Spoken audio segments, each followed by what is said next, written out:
Zambia. Our streets glow with smiles of both the young and elderly as we go about our daily activities. Our roads, most of them now paved and tarred, lead us to our different places. For some, places of work, and for others, places where relationships are made and cemented.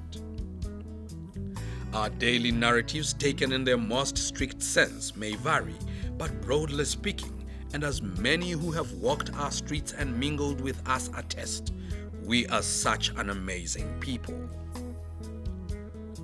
Our landscapes and natural habitats, rich with wildlife, are an irresistible beacon to those that look from afar, and even those that hear tales being told of our nation, its beauty, and its people.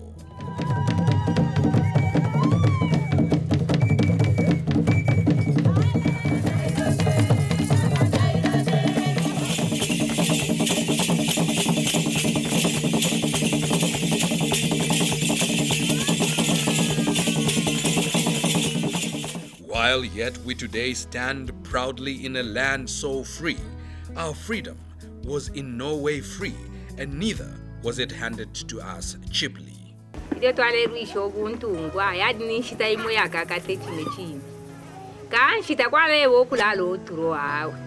Ndapoke untungwacha vitu vinani vikachitika chomene mukama kale nyengo iya kukaba pata vazungu masukulu wa wazungu masukulu wa fipa and so on. So nyengo ikati titienge kuti tipoke buntungwa vikasusia twaikala kutwabomba ko kuti muntu alitina nkuipa akanyerere byalo bimbo. It was born from a fierce and long struggle that required the lives of some of the best sons and daughters of this land. The bravest, the brightest, the finest, and the strongest among our forefathers gave themselves up for this country to hand to posterity the power to act, speak, and think in order to chart our own development. The culmination of their scathing struggle would be the 24th of October, 1964. On this day, our oppressors would yield to a united voice of an assemblage of Zambians from all their different tribes and cultures to give back to them and generations after them a country which is their birthright. At 23:56 hours on October 23, 1964 in Lusaka, the Union Jack was brought down to allow the hoisting of the Zambian flag, signifying the birth of a new republic. This act meant the end of Northern Rhodesia, as the pre-independence republic was called, paving way for the Republic of Zambia. Since that day, the green, red, black, and orange flag bearing an eagle became an insignia of Zambia. While the struggle for the founding fathers and mothers of this nation was against colonization, ours is a struggle for economic emancipation, unity of purpose, unity in diversity, and tolerance of difference. Thus reflecting deeply on the unity of purpose that characterized the struggle for independence and the need for reconciliation among leaders of political parties and the peoples of this great nation, His Excellency President Edgar Chagwa Lungu envisaged that the people of Zambia should be reconciled to God and to one another at the celebration of their freedom from colonial rule. He therefore declared the National Day of Prayer, Fasting and Reconciliation to take place 6 days before the independence anniversary celebrations. This day falls on the 18th of October every year.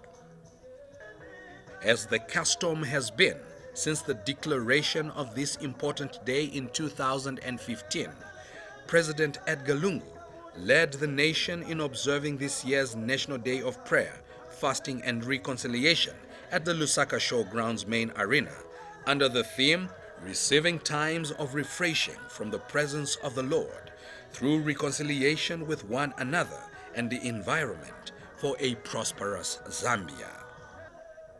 This year, the day brought together the clergy representing different religious organizations together with their members, politicians and their supporters, as well as citizens from all walks of life.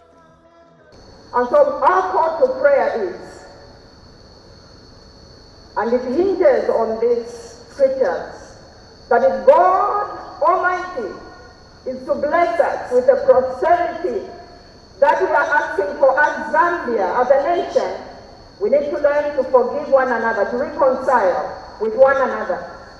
If we are asking God to give us the rain, to give us good crops, to live in love, we should learn to reconcile ourselves, and as Zambians, we ask God Almighty that after we've reconciled, may there be no bloodshed in this country ever again, in Jesus' name. The reverent atmosphere that characterized the National Day of Prayer, Fasting and Reconciliation countrywide would serve as impetus for patriotism among citizens to participate in the remembrance of Zambia's 55th independence anniversary celebrations. To commence festivities for the observance of the 55th independence anniversary of the Republic of Zambia, His Excellency President Edgar Lungu expounded on the theme. This year's independence anniversary is being celebrated under the theme, Our Freedom, Our Country, Our Responsibility. The theme is a call to reflection and introspection on the meaning of our freedom today and beyond. It invites us to reflect on what we have and can do to maintain our freedom and develop our country.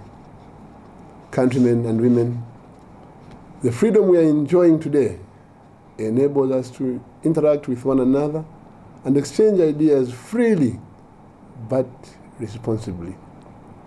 This freedom was born out of the determination of our forefathers and mothers to restore our dignity as a people. It therefore goes without saying that there is no dignity in bondage. Our freedom as a people was incomplete without the right to self-rule and control over our land. We, therefore, have the duty to respect and preserve this triple heritage of our independence: dignity, self-rule, and sovereignty over our land. He also remarked with high gratitude on the foresight, bravery, and dedication of the visionaries that worked relentlessly to liberate Zambia from colonial domination. We salute the heroes and heroines of our independence struggle. Theirs was a selfless and patriotic generation that put the interests of the nation first before self. They sacrificed their lives to realize the dream of an independent Zambia. To this great generation, we say thank you. Twadumba, litumezi, twasanta mwani. Twatasha mkwai, zikomo, twasakila kumwani, chuna sakila kumwani. In remembrance of this momentous occasion, Her Honor, the Vice President of the Republic of Zambia, Inonge Mutukwa Wina, officiated at the hoisting of the Zambian flag at the showgrounds, a symbolic tradition that is done since 1964. The Zambian flag was raised to mark the dawn of the newly independent and sovereign state of Zambia. That simple act of victory marks a turning point in the history of our people's struggle for freedom, self-rule, and dignity. The flag hosting ceremony was a new phase that redefined the destiny of this great nation.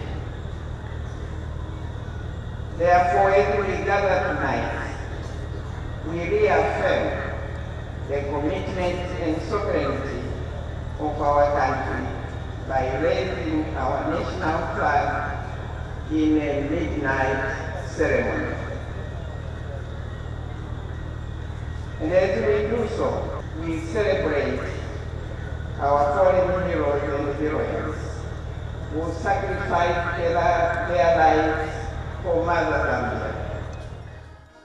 The Zambia Army hosted a flag-raising parade where the British flag was brought down while the Zambian flag was gracefully hoisted.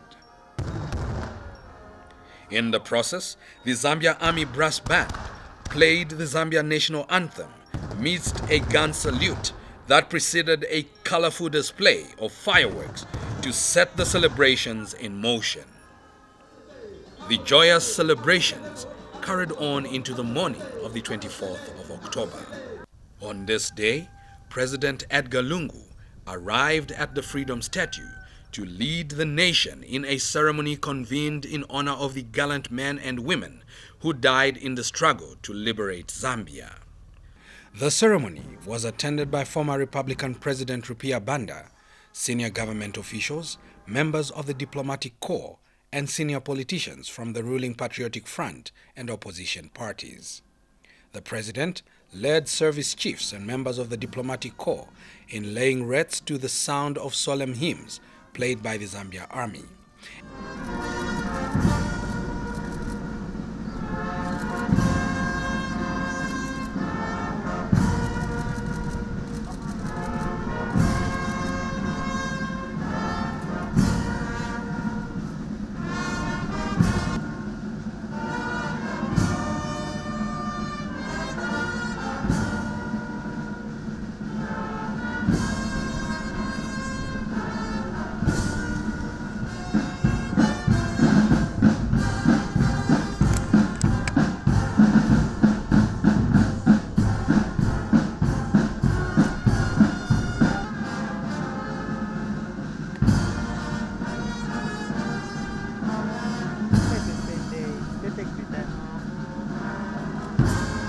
At this occasion, the Zambia Army also performed a 3-volley salute in honor of the fallen freedom fighters.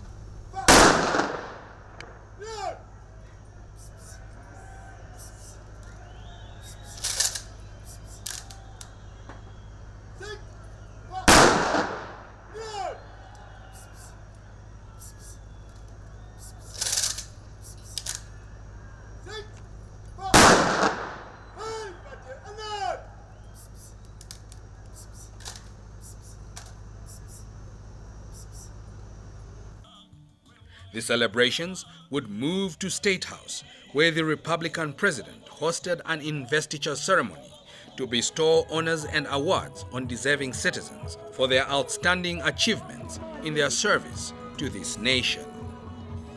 The investiture ceremony was aptly attended by a cross-section of invited dignitaries. Notable was the arrival and presence of Zambia's founding president, Dr. Kenneth Kaunda, who arrived to cheers from the audience. In his usual jovial style, Dr. Kaunda danced his way to the seat reserved for him midst ululations from the multitude, with many joining his swivel dance to the music. Before long, President Edgar Lungu and First Lady Esther Lungu made their way to their seats.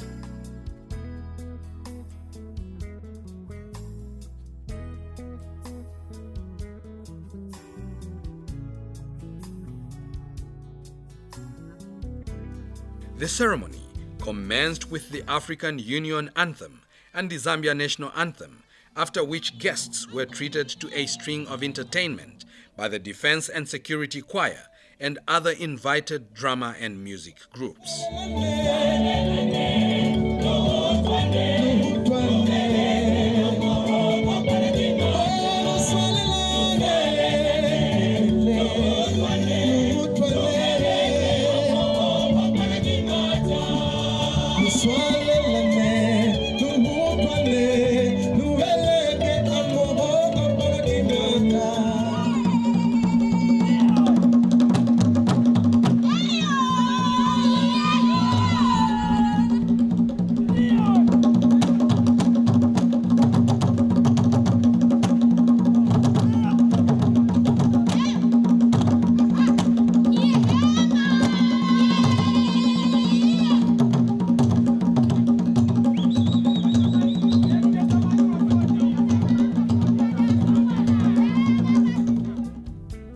This year's Independence Honors and Awards saw the conferment of the Order of the Eagle of Zambia 3rd Division on Mr. Andrew Sadanis for his contribution to the economic development of the country. Mr. Sadanis originated one of Zambia's first local chain store businesses, Mwaiseni, and is the proprietor of Chaminuka Lodge. He has also served as permanent secretary in the civil service.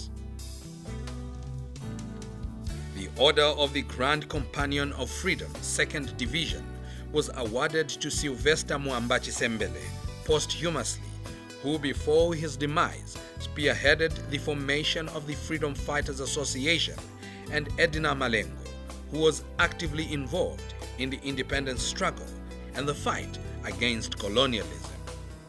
The President's insignia of honor was awarded to the late Chief Bright Nalubamba for his distinguishable service as member of the Central Committee of the Liberation Movement, the United National Independence Party UNIP. He was also chairperson at the House of Chiefs and commissioner on the Chunga and Mvunga commissions. Concluding the list of awards was the President's insignia of meritorious achievement, which was bestowed on Mr. Seynot Leslie Mbula for his 45 years long service in the civil and public sector, and also the longest serving secretary to the cabinet under 3 presidents. Madam Susan Sikaneta, who served 40 years in the civil and public service and as permanent representative to the African Union. And the list of accolades was concluded by top FIFA referee Gianni Sikazwe for being instrumental in the distinction of Zambian football and for being the first Zambian referee to officiate at the highest levels of football in Africa and the world. At the naming of his illustrious refereeing milestones, the audience applauded in approval. The first African referee to officiate the Confederation of African Football Cup Super Cup finals in Morocco in 2017. The 2017 FIFA Under-20 World Cup in South Korea. The 2017 CAF Chan tournament in Morocco. And in 2018 FIFA World Cup in Russia up to the quarter-final stage. Your dedication and selfless quality in ensuring that you bring the Zambian flag to the world's recognition deserves special commendation.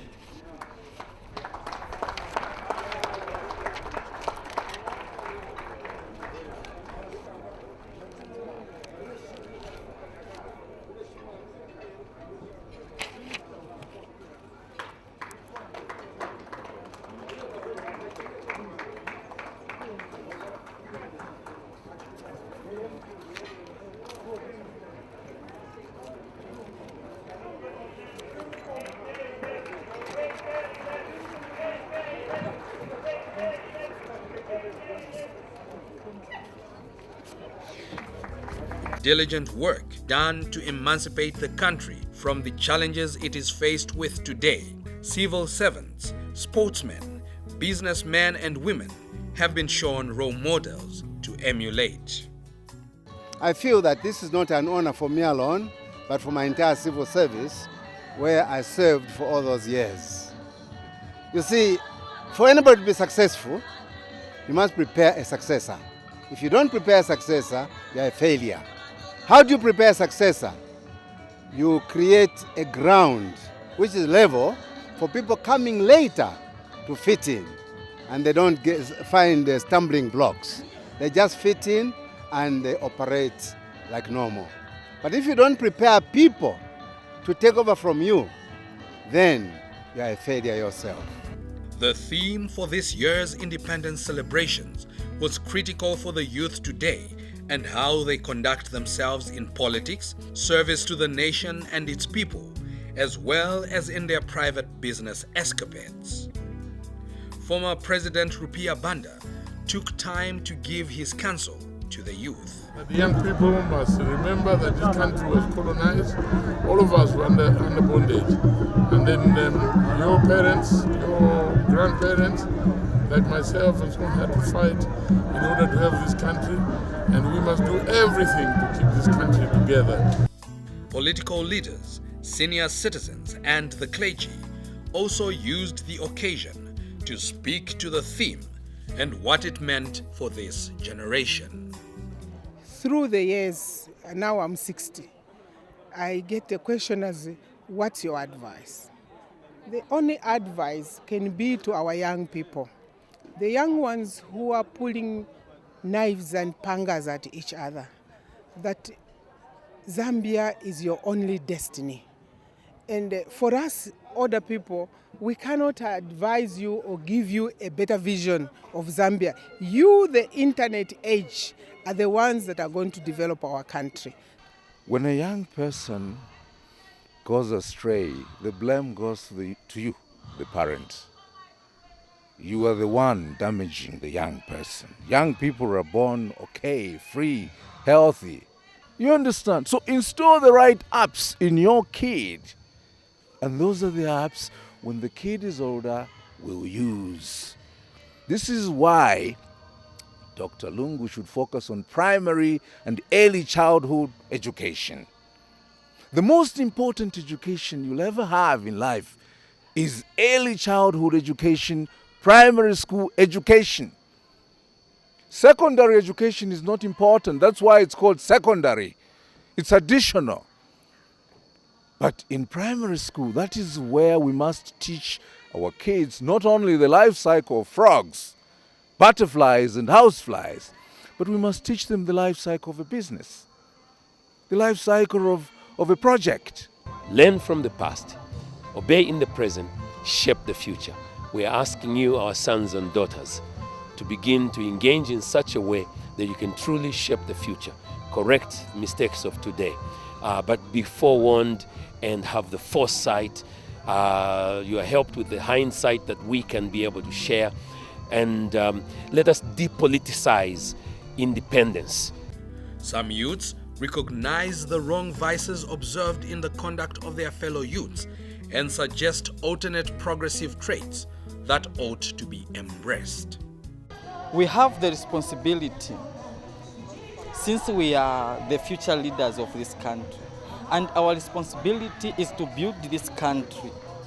It's very encouraging, especially for the youths, that we see people being honored with the efforts which they did to liberate this country, with the efforts they did to bring up efforts in civil service. You saw a lot of them were entrepreneurs were awarded, the civil servants were awarded. So this shows to say, regardless of which category you are, if you put in as a citizen, you'll be rewarded to this country. I think it meant a lot for me. It really encouraged me to participate in the activities of this country, bearing in mind that probably one day I'll also be rewarded and be part of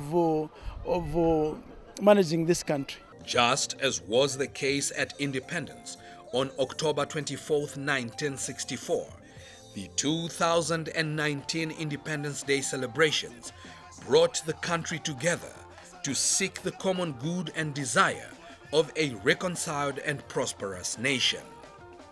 This year, the nation got a glimpse of what ought to be of a one Zambia, one nation, under God and indivisible. Our freedom, our country, our responsibility.